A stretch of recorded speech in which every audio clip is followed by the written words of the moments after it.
There was a girl who was watching TV when her mother walked into the room and started reading the Quran. The girl became very annoyed by this, so she told her mother to stop and to read this book somewhere else. Her mother did not listen, she kept reading the book. Upon which the girl stood up, went to her mother, took the Quran and threw it away. After this incident, this girl turned into a strange animal that looks like a rat or a monkey. A curse by Allah, as an example for everyone to see, so that nobody disrespects the Quran. What?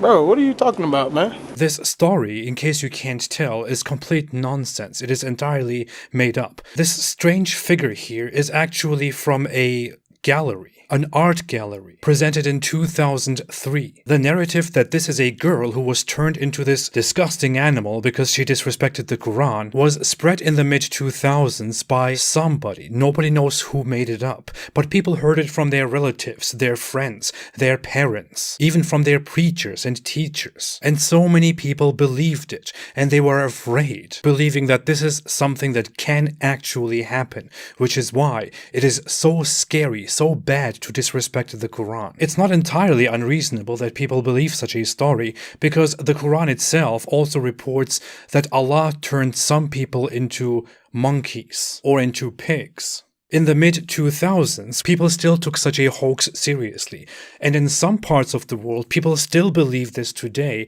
and still share things like these. It is really a photo taken from an art gallery. Which makes you wonder, what was the intention behind the person or behind the people who started this hoax? It must have started somewhere, right? Somebody must have made up this story. Was it a prank, a joke that got out of hand? Or did some Muslims actually make up this story? Fabricate a story in order to induce fear in others? Liar! Isn't it amazing that even in the advanced 21st century, such a hoax goes around and people believe it?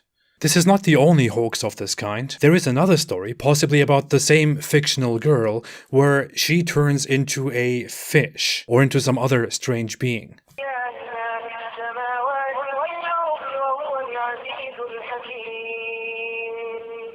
There were hoaxes about people getting punished for doing something to the Quran. For example, a pastor who burned the Quran supposedly died in a fire in his home. The guy is well alive, nothing happened to him. In another, even more recent story, some people created the hoax that a Norwegian politician or activist who burned the Quran was punished with a plague on his hands. The story was entirely made up, but that didn't stop people from sharing it. In reality, nothing happens to people who desecrate the Quran. Allah clearly does not visibly punish people for desecrating it. Nature doesn't punish them, and other humans should also calm down and not try to punish people who disrespect a book. Thanks for watching. Have a great day and stay away from Islam.